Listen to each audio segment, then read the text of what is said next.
Hello.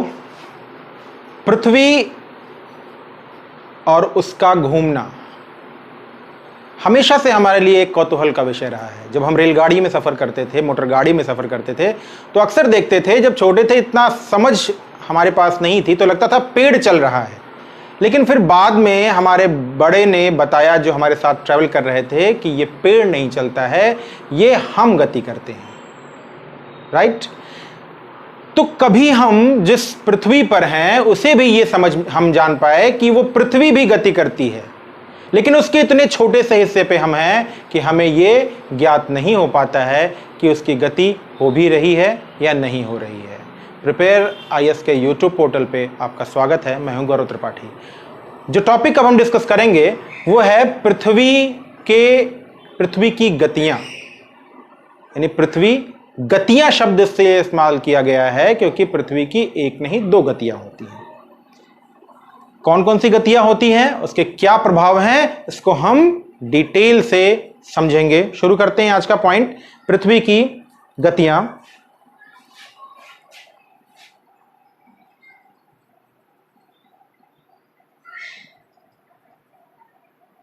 The earth and its motion की जगह हम सीधे आते हैं मूवमेंट्स ऑफ अर्थ।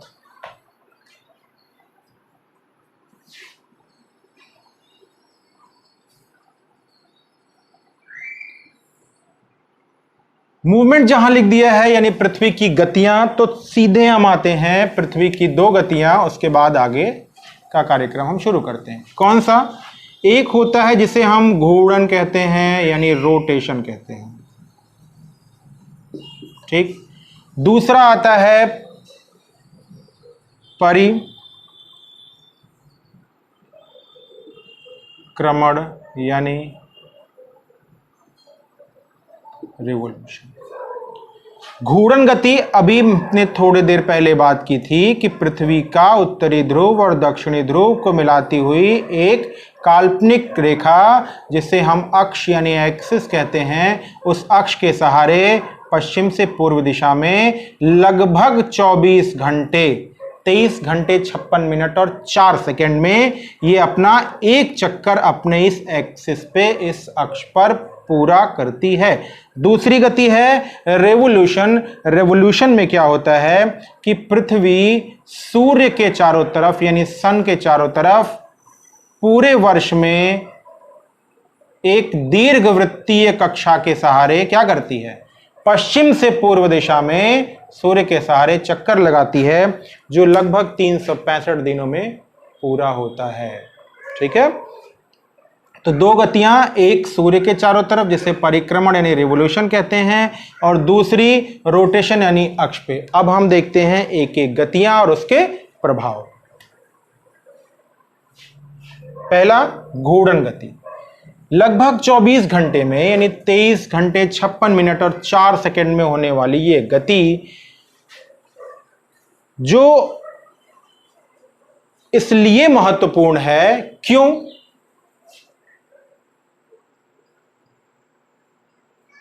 रोटेशन क्यों इंपॉर्टेंट है? पहला, आपसे क्वेश्चन यही पूछा जाएगा कि पृथ्वी का रोटेशन नहीं होता तो क्या होता, या पृथ्वी रोटेट कर रही है तो उसके इंपैक्ट क्या है। ठीक है? आप जरा सोचिए, सुबह आप उठते हैं, दिन भर अपने कार्य में व्यस्त रहते हैं, और शाम को एक ऐसा समय आता है जब हम शाम शब्द का यूज करते हैं, फिर हम रात का यूज करते हैं, फिर हम डॉन का यूज करते हैं, फिर हम मॉर्निंग का यूज करते हैं, फिर नून का, और फिर आफ्टरनून। तो अलग अलग शब्दों का यूज करते हैं, तो वो टाइम भी अलग अलग होता है। जब अलग अलग शब्दों का यूज करते हैं वो टाइम अलग अलग है। तो वो जो टाइम अलग अलग है वो किसके कारण है? वो इसी पृथ्वी के रोटेशन के कारण है। अगर पृथ्वी रोटेट ना होती तो जो वो टाइम आप डिफाइन करते हैं, वो आप समय का मापन या टाइम का मापन आप नहीं कर पाते। पहला।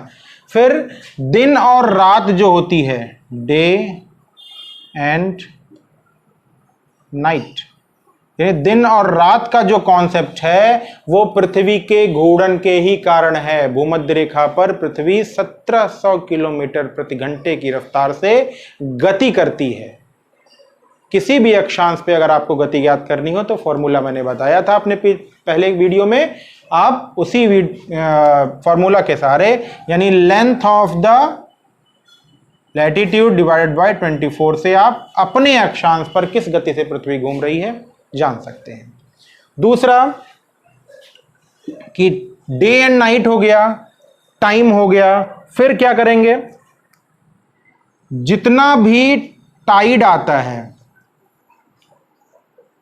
मतलब ज्वार और भाटा आता है, एक टाइम पे आता है। अगर ऐसा ना पृथ्वी घूम नहीं रही होती तो जो भाग चंद्रमा और सूर्य के इंपैक्ट में होता सामने, वहां पर टाइड की कंडीशन बनी रहती। ठीक उसके अपोजिट साइड ग्लोब में भी टाइड की कंडीशन बनी रहती, बाकी एब रहता ठीक उसके 19 डिग्रीज पर। बाकी के जो प्लेस होते वो टाइड और एब से विमुख हो जाते। तो जो टाइड और एब बन रहा है वो भी किसके कारण बन रहा है, वो भी इसी पृथ्वी की रोटेशन गति, जो अपने अक्ष पर लगभग 24 घंटे, 23 घंटे और 56 मिनट में होती है वो।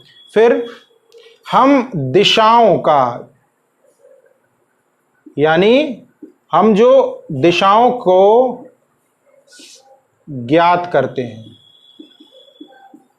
दिशाओं को ज्ञात करते हैं। प्रातःकाल मॉर्निंग में जब सनराइज होता है तो हम उसे कहते हैं कि ये क्या है, ये ईस्ट है, पूरब है।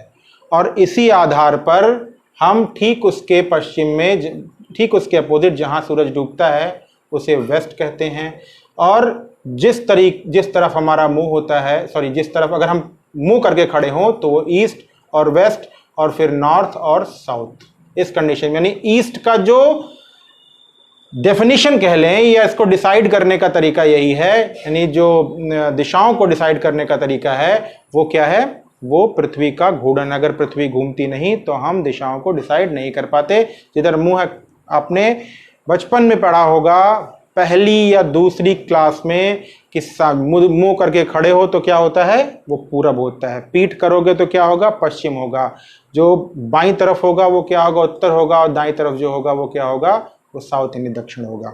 उसके बाद पृथ्वी अगर घूम नहीं रही होती तो क्या होता, जितने भी खगोलीय पिंड हैं, यानी आपके आसपास के जो खगोलीय पिंड हैं, उनकी दिशा वो कहां पे हैं और कैसे हम उनको समझ पाते हैं, ये सब पृथ्वी के घूर्णन की वजह से। वरना क्या होता, जब पृथ्वी घूमती नहीं तो एक प्लेस जो रहता वो अगर किसी स्टार के प्रभाव में होता, यानी एस्ट्रोनॉमी का जो जन्म होता है या उसमें इतनी ज्यादा विविधता है, तो वो किसके कारण है, वो इसी पृथ्वी के घूमने के कारण है। आपको ये समझ में कम आता होगा या हमें से कम आता है कि जब किसी की जन्मपत्री जैसी चीजें बनती हैं तो कहते हैं आप मंगल के प्रभाव में हैं, आप शनि के प्रभाव में हैं, आप इसके। तो उसका यही पॉइंट होता है कि जब आपका जन्म हुआ तो आप पृथ्वी के जिस प्लेस पर थे वहां अलग अलग जो प्लैनेट्स थे उनका एंगुलर था, सीधा था या तिरछा था। और अगर ये पृथ्वी नहीं घूमती तो आप एक ही जगह पे अलग अलग जो प्लैनेट्स हैं, जो अलग अलग स्टार्स हैं, उनका इंपैक्ट वैसे बना रहता था। जब पृथ्वी घूमती रहती है, यानी पृथ्वी के घूमने ने एक साइंस को जन्म दिया जिसमें हम ज्योतिष विज्ञान कहते हैं। इसके अलावा आपने क्लाइमेटोलॉजी में और ओशनोग्राफी में एक पॉइंट पढ़ा होगा कि पृथ्वी के घूर्णन से जो धाराएं और हवाएं होती हैं वो उत्तरी गोलार्ध में अपनी दाईं तरफ और दक्षिणी गोलार्ध में अपनी बाईं तरफ शिफ्ट हो जाती हैं। कौन, चाहे वो विंड हो और चाहे वो करंट हो। तो विंड और करंट नॉर्दर्न हेमिस्फीयर में अपने राइट डायरेक्शन में और सदर्न हेमिस्फीयर में अपने लेफ्ट डायरेक्शन में शिफ्ट हो जाती हैं, because the earth is rotating, क्योंकि पृथ्वी घूम रही है। ठीक है। इसके बाद पृथ्वी की चुंबकीय शक्ति, पृथ्वी की मैग्नेटिज्म ऑफ द अर्थ, पृथ्वी का चुंबकत्व। पृथ्वी का चुंबकत्व क्यों है?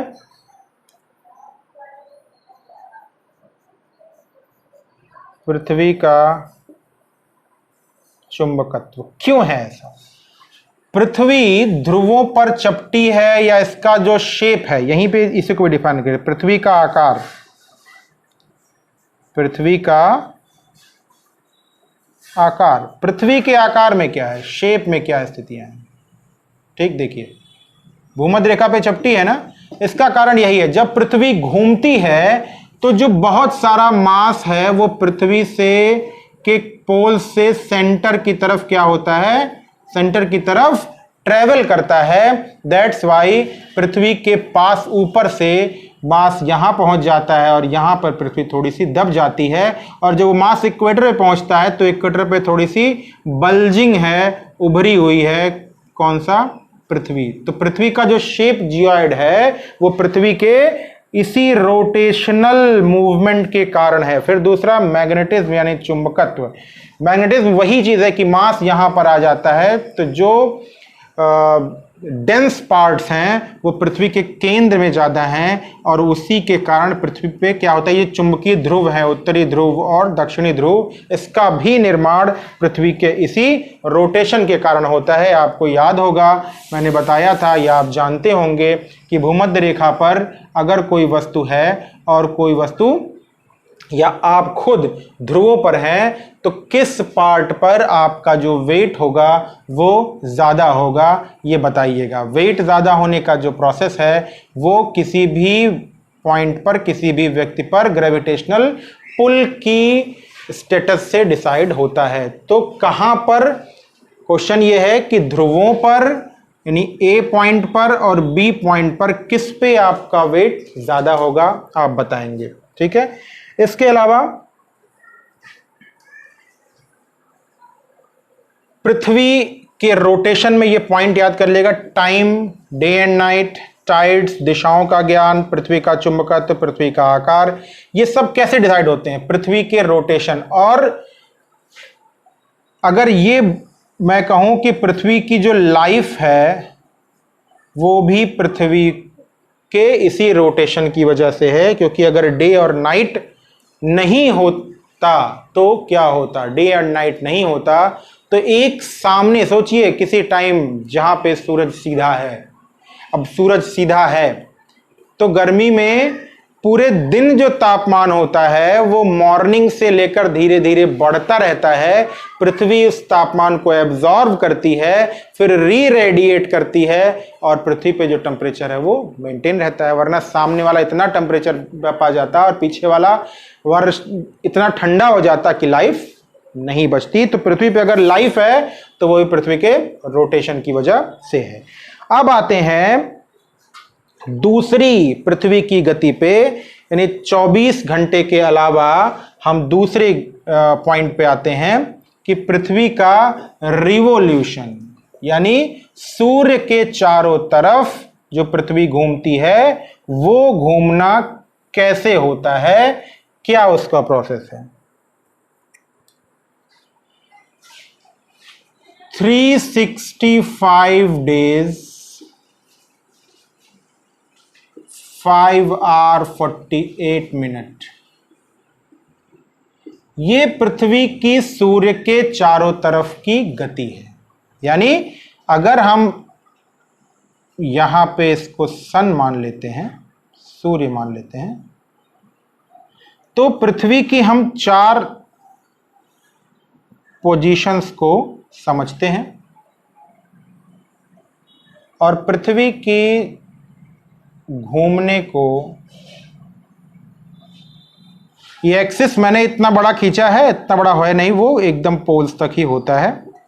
परेशान मत होइए कि सर ये कौन सा एक्सिस आ गया कि पृथ्वी को चीरता हुआ चला गया। खैर,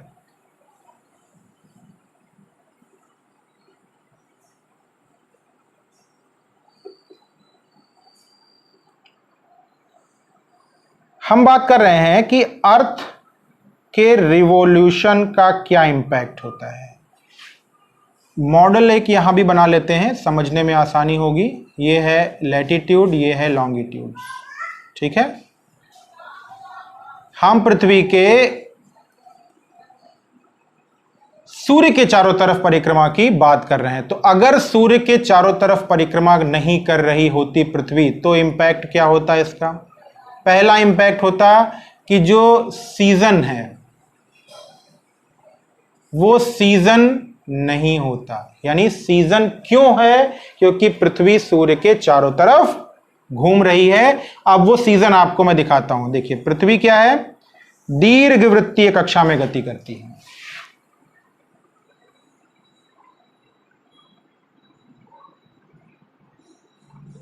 ठीक, कुछ लाइनें इंपॉर्टेंट मैंने बताई थी आपको, जिन्हें हम लैटिट्यूड कहते हैं, यानी 0 degree, 23 degree and half, 23 degree and half. ठीक, ऐसे ही 0 degree, 23 degree and half, 0 degree, 23 degree and half. यानी कर्क रेखा, मकर रेखा, 0 डिग्री भूमध्य रेखा। देखिए, पृथ्वी एक की तरफ झुकी हुई दिखाई दे रही है आपको। 23 degree and half, 23 degree and half, इसे कहते हैं मकर, कैप्रिकॉन और कर्क। ठीक, दीर्घवृत्तीय कक्षा में है, एक तरफ कम दूरी, एक तरफ ज्यादा, इसे कहते हैं दीर्घवृत्तीय कक्षा। अब देखिए, पहला हो गया कि सीजन नहीं है। अगर पृथ्वी अपने अक्ष पर झुकी नहीं होती तो क्या होता? अगर पृथ्वी अपने अक्ष पर झुकी नहीं होती और पृथ्वी सूर्य के चारों तरफ चक्कर नहीं लगा रही होती तो इसका सबसे बड़ा इंपैक्ट होता कि जो अलग अलग सीजन में डे और नाइट की जो लेंथ होती है अलग अलग, वो नहीं हो पाती।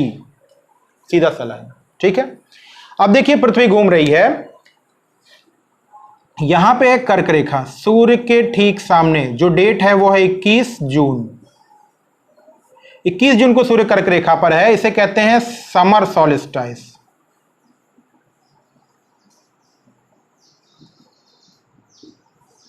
यानी ग्रीष्म अयनांत। अयनांत, कर्क और मकर रेखाओं को अयन रेखाएं भी कहते हैं। तो ग्रीष्म अयनांत यानी किसी भी समय सूर्य की किरणें कर्क रेखा से ऊपर यानी ऊपरी नॉर्दर्न हेमिस्फेयर में सीधी नहीं पड़ेंगी। 21 जून को कर्क रेखा पर सीधा। इसका एक एग्जांपल ले लेते हैं कि पृथ्वी जो सूर्य के चारों तरफ चक्कर लगाती है उसका ऐसे इंपैक्ट पड़ता है जैसे आप जहां बैठे हुए हैं, मैं हूं सन, मैं हूं सूर्य, तो मैं ठीक आपके सामने खड़ा हूं। ये कंडीशन कब है? ये भूमध्य रेखा की कंडीशन है। ठीक है, अब इस बात को है, भूमध्य रेखा की कंडीशन है, वो कब आएगी? वो यहां आएगी। 21 जून को सूरज यहां चमकता है, फिर 21 जून के बाद 21 जुलाई, 21 अगस्त, और यहां पे सूर्य 23 सितंबर को इक्वेटर पर, भूमध्य रेखा पर सीधा, 23 सितंबर, फिर 23 अक्टूबर, फिर 23 नवंबर। ये कोई ऐसी डेट नहीं है, मैं सिर्फ टाइम बता रहा हूं कि बीतता जाता है। फिर यहां पर 22 दिसंबर की जब बात आती है तो सूर्य फिर कहां होगा? मकर रेखा पर सीधा होता है। ठीक है, इसे कहते हैं विंटर सॉलिस्टाइस। ठीक है, विंटर सॉलिस्टाइस, मकर रेखा पर विंटर सॉलिस्टाइस, मतलब क्या कहते हैं इसे? शीत अयनांत। शीत अयनांत की खास बात क्या होती है? जो मैंने ग्रीष्म अयनांत के बारे में बताया कि किसी भी समय सूर्य कर्क रेखा से ऊपर सीधा नहीं जाएगा, तो यहां पर अब मकर रेखा से सीधा नीचे नहीं जाएगा, यानी सूर्य की किरणें कर्क और मकर रेखा पर ही मैक्सिमम सीधी पड़ती हैं। उसके बाद वो हमेशा से क्या होती हैं? स्लांट कंडीशन में होती हैं। तो यहां पे शीत अयनांत डेट 22 दिसंबर, 22 के बाद फिर 22 जनवरी, 22 फरवरी, और फिर यहां पर फिर जब सूर्य पहुंच जाएगा भूमध्य रेखा पर, डेट होगी 22 मार्च। 22 मार्च और 23 सितंबर को सूर्य भूमध्य रेखा पे होगा, जिसे कहते हैं हम विषुव यानी इक्विनॉक्स। तो इक्विनॉक्स की स्थिति कब होगी? 23 सितंबर की। आप देखते हैं, देखिए सीजन चेंज हो रहे हैं कैसे। सूर्य चक्कर नहीं लगाता पृथ्वी का, सिर्फ वो मंदाकिनी का ही चक्कर लगाता है। अब मैं अगर सूर्य हूं, मैं किसी भी एक डेट को आप मान सकते हैं इनमें से। चलिए पहले हम 23 सितंबर को मानते हैं। 23 सितंबर के बाद सूर्य किधर की तरफ जाएगा? फिर इधर देखते हैं। 23 सितंबर के बाद 23 अक्टूबर दिसंबर की जाएगा, तो इधर की तरफ हम जाते हैं, दिसंबर की तरफ, इधर की तरफ जाते हैं दोनों। तो 23 सितंबर, फिर 23 अक्टूबर, 23 नवंबर और 23 दिसंबर। 23 दिसंबर या 22 दिसंबर कहां पहुंचेगा? सीधे कर्क रेखा पे पहुंचेगा। तो कर्क रेखा पर आप सीधे पहुंच रहे हैं, सॉरी मकर रेखा पर, कैप्रिकॉर्न पे पहुंच रहे हैं। अब इसके आगे आप नहीं जाएंगे। फिर क्या होगा? सूरज वापस शिफ्ट होगा। फिर कहां पहुंचेगा? जनवरी, फिर फरवरी और फिर मार्च। फिर मार्च में कहां जाएगा? इसी इक्वेटर पे सीधे आ जाएगा। ठीक, फिर मार्च के बाद किधर पहुंचेगा? फिर वो पहुंचेगा, ट्रेवल करता है, सूर्य नहीं ट्रेवल कर रहा है, पृथ्वी ट्रेवल कर रही है। तब वो किधर की तरफ जाएगा? वो जाएगा कर्क रेखा की तरफ। अप्रैल, मई और जून। जून में कहां पहुंच गया? एकदम सीधा पहुंच गया। कहां पर? कर्क रेखा पर। अब जून के बाद ऊपर नहीं जाएगा, फिर वो वापस शिफ्ट होगा। तो इसका मतलब यह हुआ कि कर्क और मकर रेखाओं के बीच में प्रत्येक प्लेस पर जो सन है वो 2 बार एकदम सिर के ऊपर सीधा चमकेगा और बाकी कर्क और मकर रेखाओं पर एक ही बार चमकेगा। ठीक है, तो कर्क और मकर रेखाओं पर एक बार और उसके बीच में 2 बार चमकेगा। भूमध्य रेखा पर दिन और रात की जो कंडीशन होती है वो बराबर होती है, चाहे सूर्य उत्तरी गोलार्ध में हो या दक्षिणी गोलार्ध में हो। लेकिन जो 6 मंथ का ट्रेवल कंडीशन होता है, जैसे यहां से सूर्य है मार्च में, अब सॉरी सितंबर में, अब सितंबर, अक्टूबर, नवंबर, दिसंबर, जनवरी, फरवरी, ये पूरा जो 6 मंथ होता है, इस 6 मंथ में जो सूरज होता है वो कहां होता है? वो सदर्न हेमिस्फीयर में होता है, दक्षिणी गोलार्ध में होता है। अगर सूरज दक्षिणी गोलार्ध में है तो इस पूरे सीन में जो साउथ पोल होता है वहां पे 6 मंथ का क्या होता है? डे हो जाता है। और जो नॉर्थ पोल होता है वहां पे क्या होता है? वहां 6 मंथ की नाइट हो जाती है इस पूरे हाफ में। ठीक, फिर जब ये हाफ सामने आता है, सूरज यहां पे होता है, यानी मार्च, अप्रैल, मई, जून इस कंडीशन में आता है, तो इसकी कंडीशन में यहां पर 6 मंथ का डे हो जाता है और यहां पे 6 मंथ का क्या हो जाता है? नाइट हो जाता है। अगर पृथ्वी सूर्य के चारों तरफ चक्कर नहीं लगाती, अपने अक्ष पर झुकी नहीं होती, तो सीजन्स नहीं होते। नहीं होता आपका किसी भी प्रकार का दिनों और रातों का लंबा होना। ध्रुवों पर जो दिन और रात 6-6 महीने के होते हैं वो भी नहीं होते। जो अक्षांशों का निर्धारण है वो भी नहीं हो पाता। क्यों? क्योंकि पृथ्वी अगर चारों तरफ सूर्य के नहीं घूमती, तो जब हम सूरज के सामने हैं तो कर्क रेखा उत्तरी गोलार्ध में, और जब उसके ठीक विपरीत में 23.5 डिग्री का ये जो डिसाइड किया गया है, ये पृथ्वी की इसी रेवोल्यूशन गति के कारण किया गया है, वरना नहीं हो पाता। ठीक है, अब हम एक इस फोटो को खींच लीजिएगा, ऐसे खींच लीजिए, कई बार देखेंगे तो समझ में आएगा। चलिए, अब हम इस वीडियो के लास्ट पॉइंट पे आ रहे हैं जो बहुत इंपॉर्टेंट है। लास्ट पॉइंट क्या है वो देखते हैं। सूर्य की परिक्रमा पृथ्वी एक दीर्घवृत्तीय कक्षा में करती है। ठीक, अब दीर्घवृत्तीय कक्षा का क्या जो एडवांटेज है वो ये है कि सन और अर्थ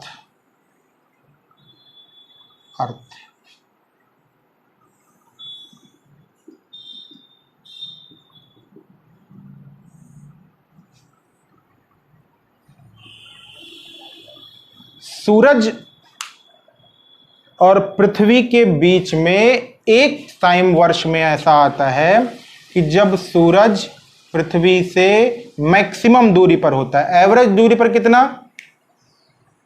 14,95,00,000 किलोमीटर। ठीक है, 14,95,00,000 किलोमीटर। लेकिन 2 ऐसी कंडीशन है, जब ये दूरी बढ़ जाएगी यानी 15.21 करोड़ किलोमीटर हो जाएगी, और जब घट जाएगी यानी 14.70 करोड़ किलोमीटर। जब पृथ्वी सूर्य के सबसे नजदीक होती है तो उसे कहते हैं उपसौर, और जब पृथ्वी सूर्य के सबसे दूर होती है तो उसे कहते हैं अपसौर। जब पृथ्वी सूर्य से सर्वाधिक दूरी पर होती है तो वो डेट होती है 4 जुलाई, और जब सूर्य पृथ्वी के सर्वाधिक नजदीक होता है तो वो डेट होती है 3 जैन यानी 3 जनवरी। ठीक, तो जब सूर्य पृथ्वी के सर्वाधिक नजदीक होता है या सूर्य पृथ्वी के सर्वाधिक दूर होता है तो कंडीशन क्या होती है, उपसौर और अपसौर की। ठीक है, पेरिहीलियन और एफिलियन, ये सूर्य की अपसौर और उपसौर की कंडीशन है, जिसमें 3 जनवरी को सूर्य पास होते हुए भी सूर्य की जो सीधी किरणें हैं वो कहां पड़ती हैं इस टाइम, जब जो 3 जनवरी की स्थिति होगी, 3 जनवरी में सूर्य मकर रेखा पर होता है, इसीलिए उत्तरी गोलार्ध में सूर्य पृथ्वी के करीब होने के कारण भी जो सूरज की रोशनी है, सूरज का विकिरण है, वो ज्यादा नहीं मिल पाता है, जो रेडिएशन है वो ज्यादा नहीं हो पाता है, यानी ज्यादा विकिरण प्राप्त नहीं हो पाता, यानी गर्मी नहीं बढ़ पाती। उसका कारण क्या है गर्मी ना बढ़ने का, क्योंकि उस टाइम 3 जनवरी को सूरज कहां है, 3 जनवरी को सूरज दक्षिणी गोलार्ध में है। और जब 4 जुलाई की कंडीशन आती है, सूरज नजदीक आ जाता है, तो क्या होता है, तो जितनी 4 जुलाई को जब सूरज सबसे दूर होता है तो हमें ज्यादा ठंडक मिलनी चाहिए, तापमान कम होना चाहिए, लेकिन 4 जुलाई के पास तापमान ज्यादा होता है। क्यों? क्योंकि उस टाइम सूरज कहां होता है, उस टाइम सूरज होता है कर्क रेखा पर सीधा, और जब कर्क रेखा पर सीधा होता है तो ये जो सूरज के दूर होने का जो इम्पैक्ट है वो 7% कम हो जाता है, और जब सूरज नजदीक होता है तो उस समय गर्मी मिलने का जो प्रोसेस है वो 7% कम हो जाता है। तो इस तरीके से 60% कम या ज्यादा हो जाने से पृथ्वी का जो ये दूर और कम होने का यानी उपसौर और अपसौर की कंडीशन है, पेरिहेलियन एफिलियन की कंडीशन है, उसका इंपैक्ट नहीं पड़ता है। तो ये पेरिहेलियन एफिलियन, पृथ्वी की रोटेशन, रेवोल्यूशन, उसके इंपैक्ट, चेंज ऑफ सीजन, और ये सारा टॉपिक और प्रोसेस हमने इस टॉपिक में डिसाइड किया है। आई होप आपको पसंद आया होगा, आपने इसे समझा होगा। एक बार में अगर नहीं आए, थोड़ा सा कॉम्प्लिकेटेड है, जो ज्योग्राफी जिन्होंने नहीं पढ़ी है थोड़ा सा मुश्किल होता है, तो इसको 1 से 2 बार वीडियो देखिए, पूरा क्लियर हो जाएगा। फिगर भी मैंने बना के रखा है, आप स्क्रीनशॉट फिगर का लीजिए और या फिर कॉपी पेन में बनाइए तो बहुत अच्छी बात है, क्लियरिटी ज्यादा हो जाएगी। नेक्स्ट वीडियो में हम मिलेंगे, तब तक इस वीडियो को लाइक कीजिए, शेयर कीजिए। Good bye and good luck.